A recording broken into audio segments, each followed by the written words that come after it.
Alrighty, so I will give everyone a couple minutes to join.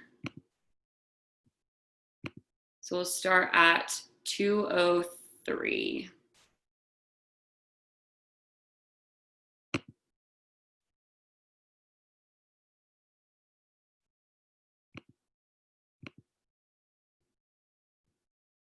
And also, while we're waiting, if anyone has any questions that come up throughout this presentation, feel free to send them to the Q&A. It's on the bottom, and I'll take those questions at the end. And there'll also be a poll in case anyone wants the deck that we go through. So y'all will be prompted for that poll when the time comes.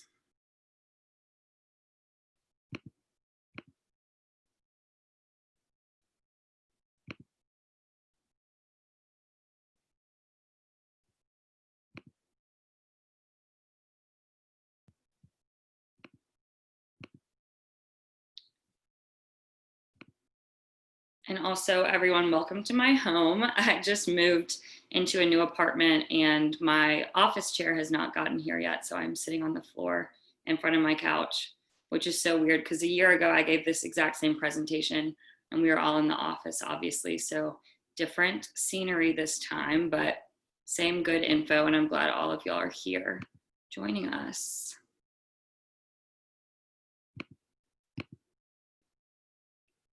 Alrighty, so we will get started. So without further ado, let me go ahead and share my screen and get this deck up. So again, thank you everyone for taking the time to attend this presentation and learn 6 really great strategies for measuring the ROI of state government affairs. This is a question we get asked a lot, and it's always a really popular presentation topic to go through because everyone's interested in how to best quantify their work, especially because there are so many different factors at play, whether it be internal factors, external factors that influence the legislative process and your work, and how to get credit for the great work that you do and prove to the broader organization that you need to grow your budget or you need to expand your team. And so it's always great to have proof points to come back to when you're thinking about ways to measure the return that you have on the overall company.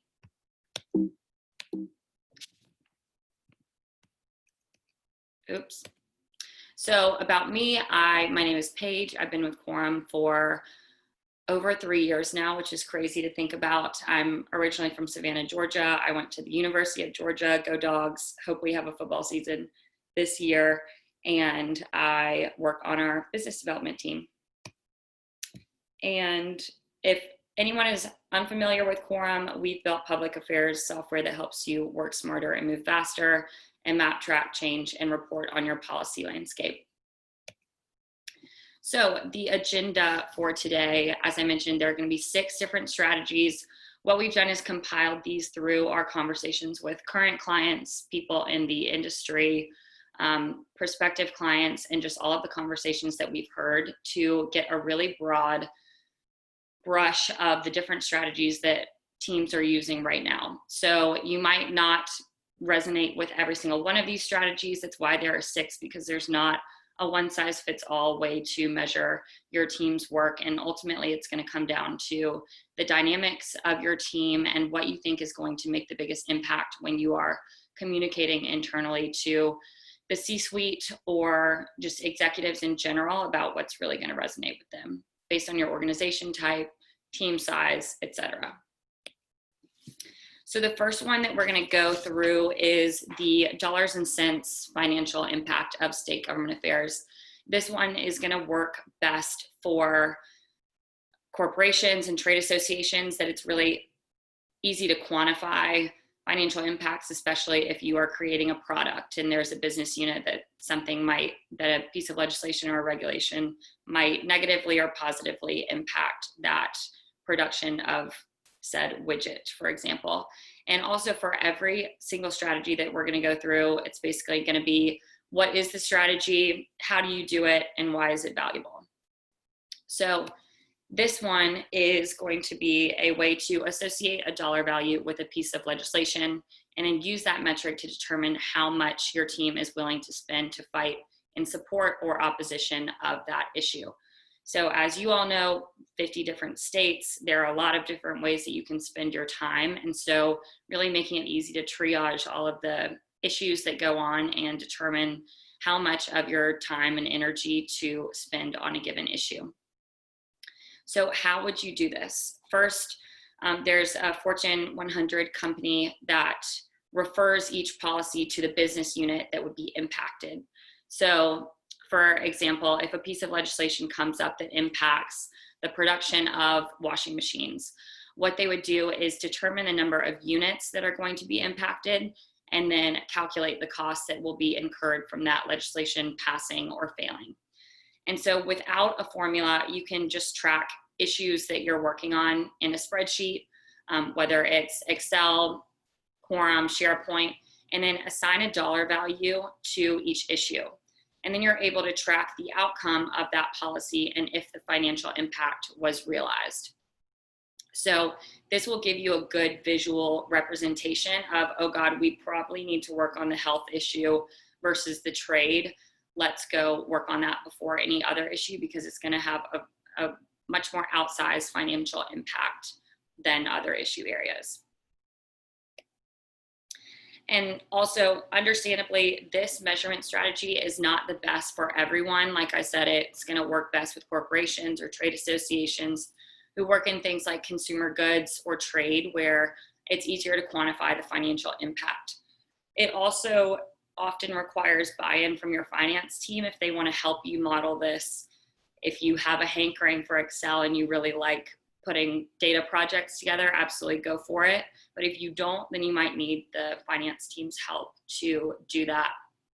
And so something that we've also seen to make this worth your while is to get the actual business unit to pay for the government affairs work based on the anticipated revenue, impact, positive or negative, about an issue. So if this is something that's going to really decimate a particular department, maybe they're fearful about this, you can use your influence and knowledge of the situation and your expertise to fight that fight for them and then get their input monetarily to make it easier on you to shift all of your priorities away from one issue to work on this instead.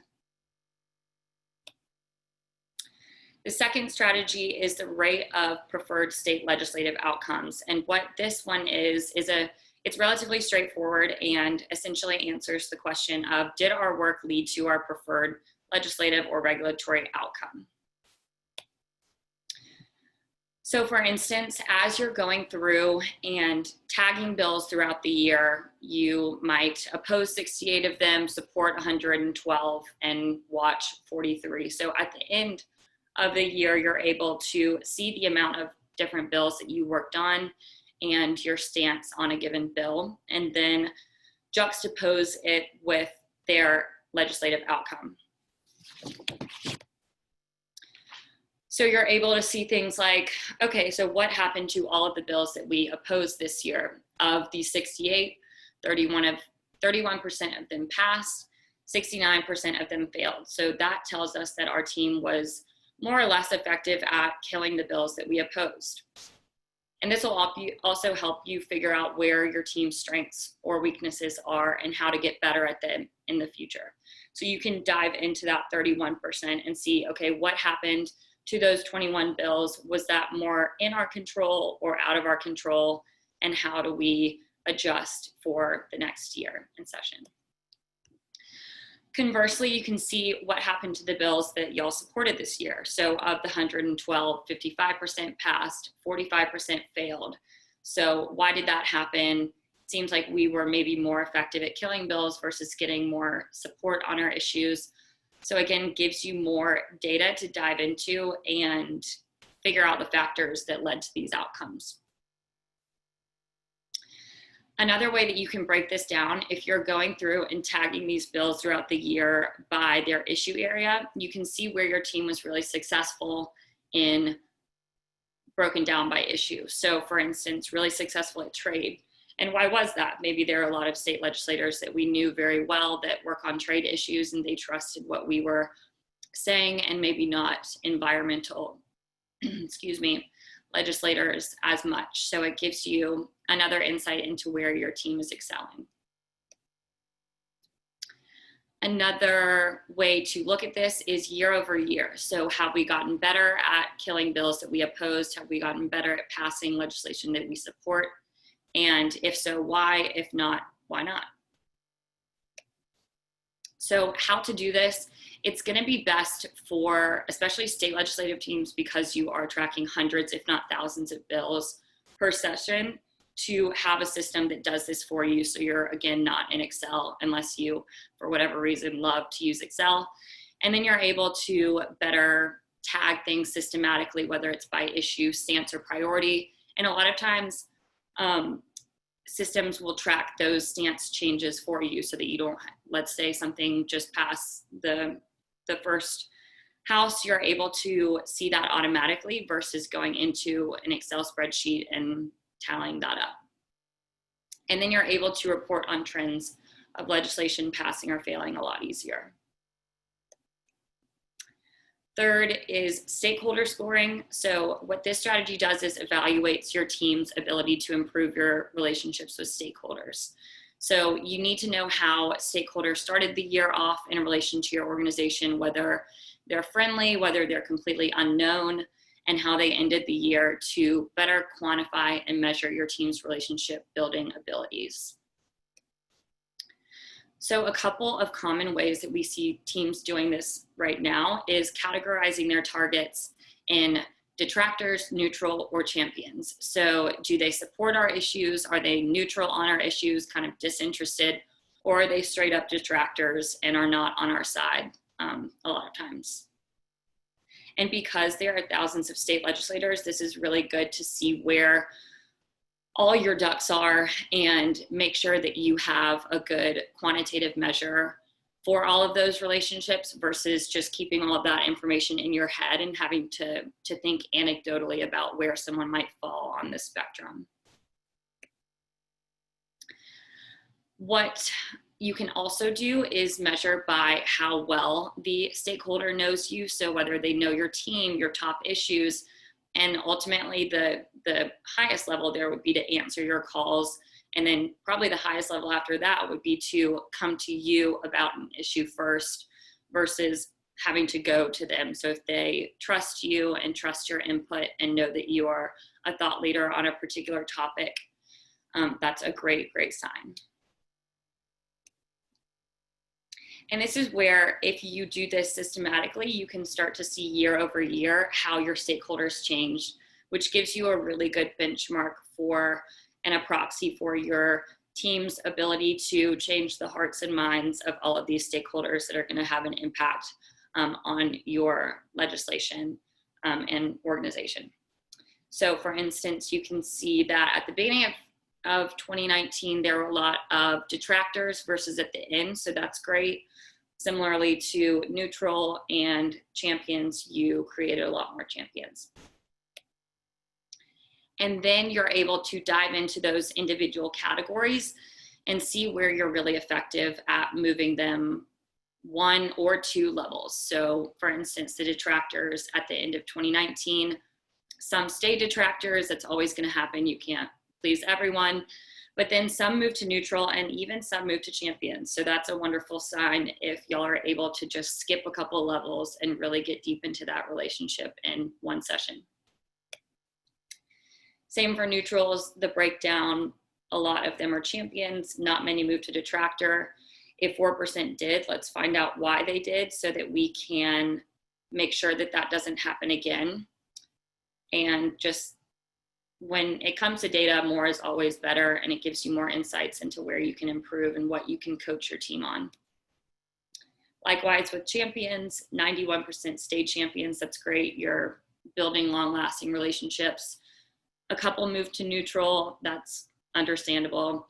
And then 0 are detractors, so that's wonderful as well, where you can take this information to your executives and show all of your relationships and how strong they are, and that your team is doing a great job at maintaining positivity among your relationships.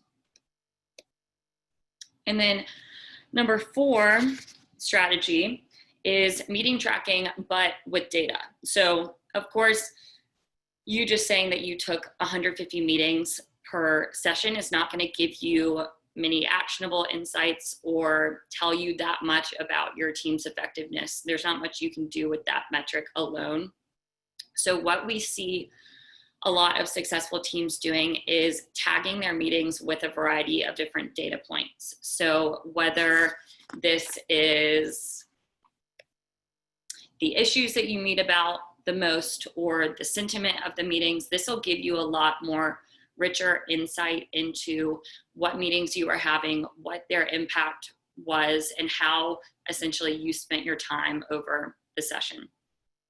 So for instance, with the issue breakdown, you might look at this and go back to your goals for the beginning of session. And if your goals were to meet more on energy and trade and push those issues forward versus health, for instance, then you might look at this and say that you were successful in doing so. If this is surprising, you can look at that and ask why maybe these issues just came up again outside of your control and you weren't able to meet about your health issues as much. One organization we have seen uses this as a way to compare with the issue list of priorities that their CEO sends out at the beginning of the year. So that could go a long way in maintaining a good relationship with the C-suite and showing them that you are aligned with their priorities and want to ensure that you take what they have set out for the year to heart and go out and meet about it. You can also look at which team members have had the most meetings with the targets that you set out to meet with. So for instance, if you are Bethany Fox at the top, you might use this in your performance review as a data point where you really met with a ton of people and really built a lot of relationships. So it's a good way to individually advocate for yourself as well. If you want more responsibilities or a promotion, then you can use this data that you've collected over session and year over year to point to why that is.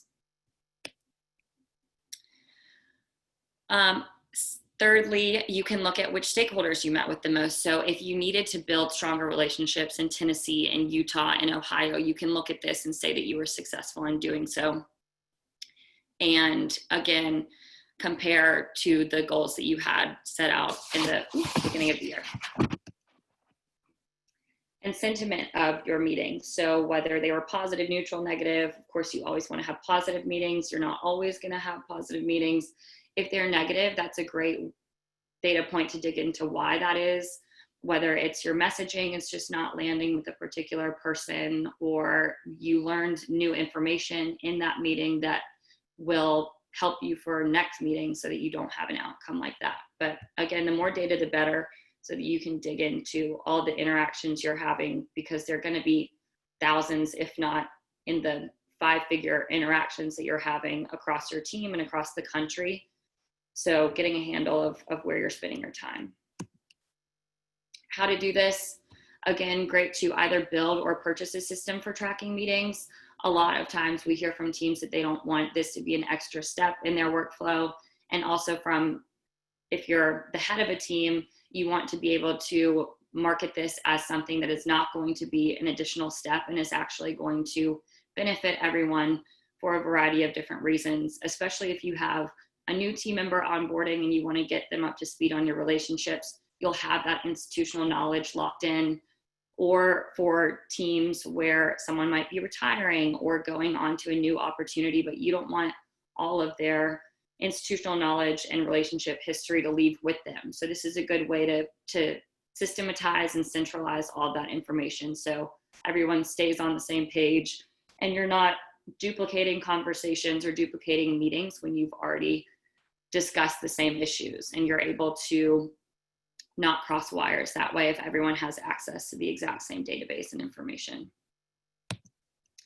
Number 5, this is a correlation between engagement and legislative activity. So in a nutshell, how correlated are the legislative outcomes and our engagement that our team has been having with these state legislators? So it's not easy to prove a causal link, but what you can do is is prove a very strong correlation between the conversations you're having with a legislator, what they're posting on social media about an issue, and what their ultimate actions are, their votes, the legislation passed, sponsorships, co-sponsorships, all of those data points, so that you can identify where you've made an impact and how strongly correlated those two things are, so that you can replicate things that are effective.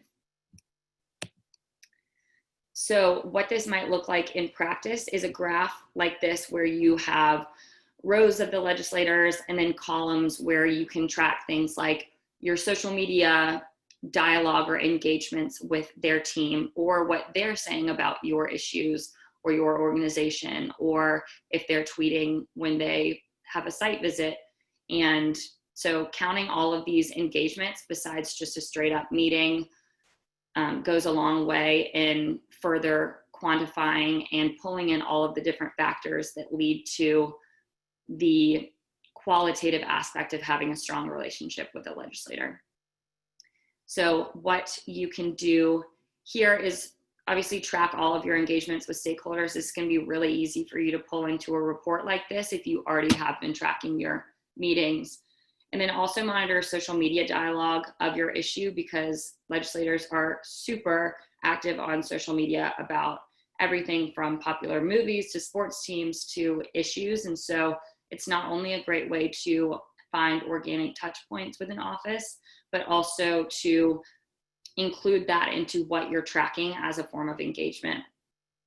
So third, track their legislative activity, obviously their sponsorships, co-sponsorships, and those votes and outcomes. And then you're able to measure the correlation between how much you engage with a legislator and how much that they have legislative activity that supports your goals as well. Because essentially what you want to do is be top of mind with them and make sure that you are engaging with them constantly, not only when you have an ask for them.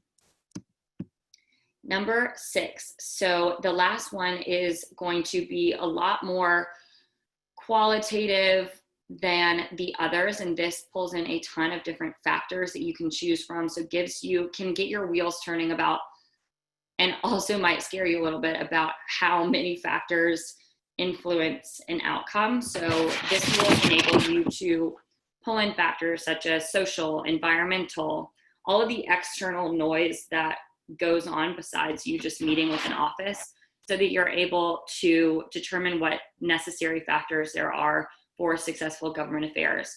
And then what you can also do is assign points based on level of achievement and compare your score across categories and cumulatively compared to previous years. So what I mean by this is creating a scorecard point system. And this will allow you to capture a lot of different categories.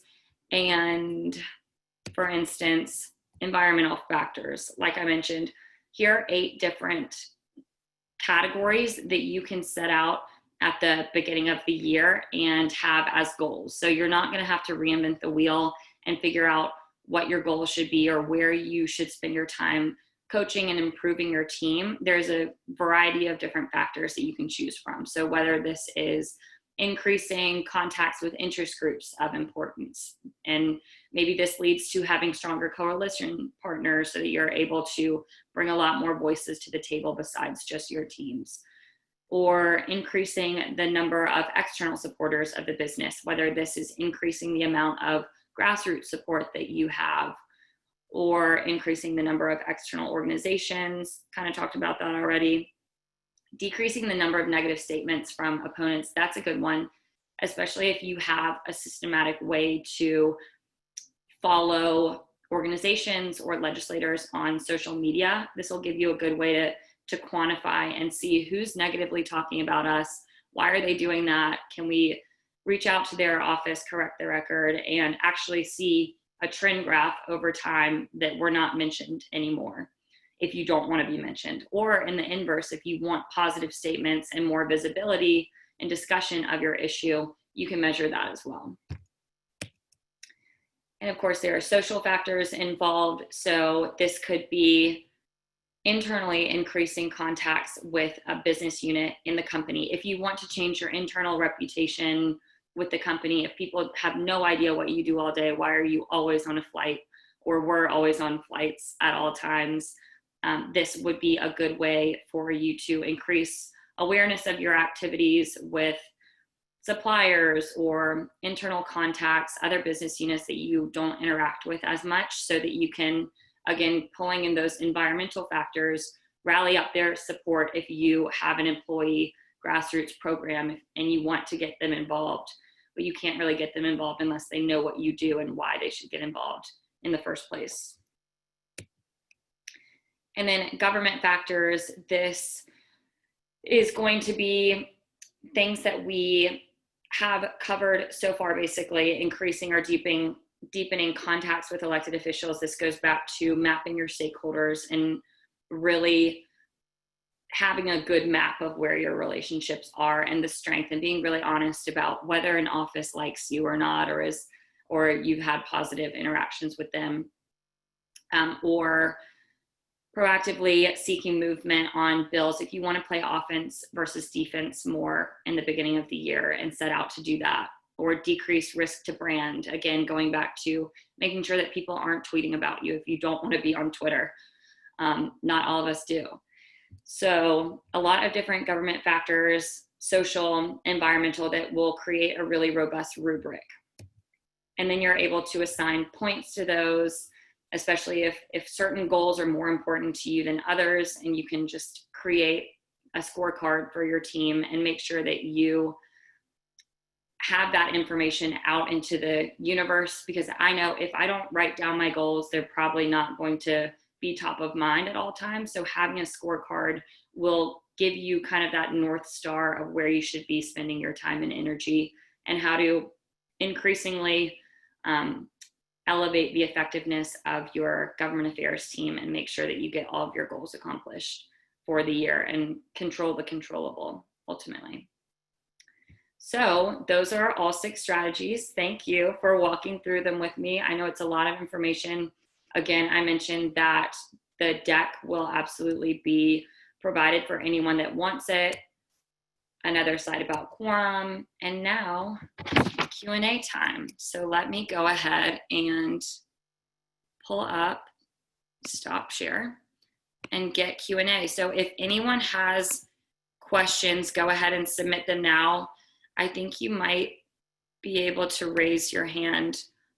To be honest, I've never used this presenter view, so we're all learning together, but thank you, Kelly. Okay. Tracking systems you like. Okay, so yes, Dustin, I will send this deck to you. Yeah, so a couple of different tracking systems I've seen. A lot of people either use Google Sheets or Excel. Quorum has a really, really good meeting tracking system, of course, plug for that. That is something where it's really intuitive, and it's really important, I think, in that case to have a mobile app as well, because if you are running around, you don't want to only have that information available to you on the desktop. So yeah, those would be probably the 3 that I hear about most often.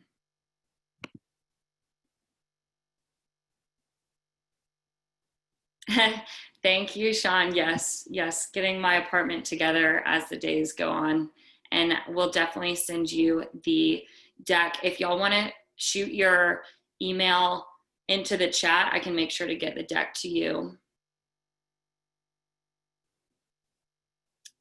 And if there are any other questions, I'm happy to answer more. Awesome. Or if not, I can let y'all go and have 30 minutes back into your afternoon. Again, thank y'all so much. Oh, there's a poll also.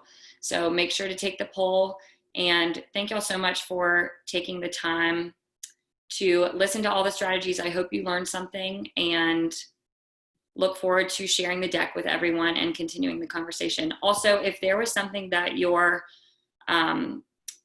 organization is doing to track the ROI that is really, oh yes, Rose, okay, I see this.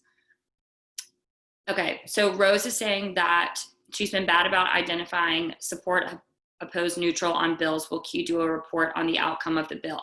Yes. So what you can do is, if you are going through and tagging, you can layer on essentially the outcome of that bill, whether it was enacted or not, with the stance, so that you can see that graph of, okay, you would essentially filter by, of all the bills that were enacted that I had a stance on, what happened to them, were they enacted or not, and the breakdown of that. So I can also send you a screenshot of what that would look like in practice, because that's something that would take the manual effort out of tagging them all yourself and then having to go through and look at which ones were enacted, which ones weren't. So that's where the tools are really helpful. Okay, another question. Does Quorum also cater to European and APAC markets, or only US? So we do have an EU platform that will track EU legislation from Parliament, Council, Commission. And so it'll give you that same legislative tracking system.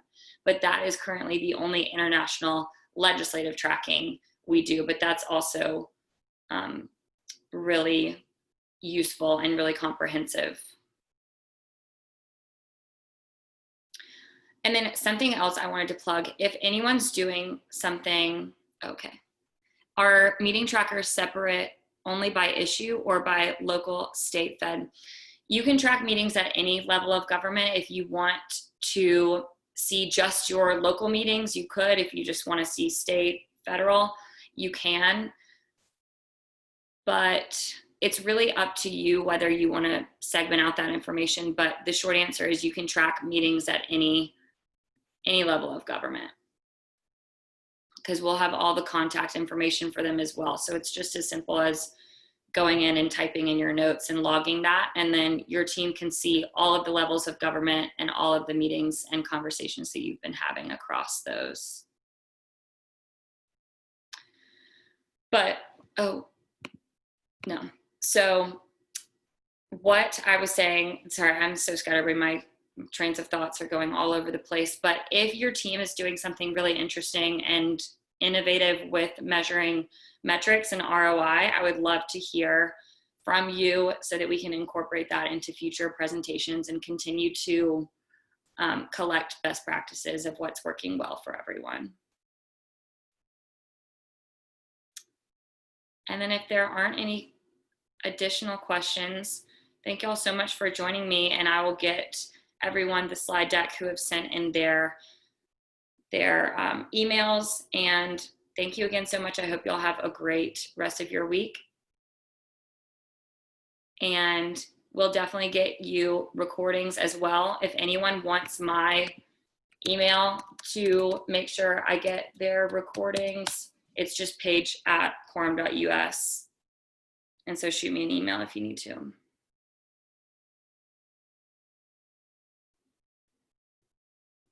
Yeah, thank you all so much. Have a great day.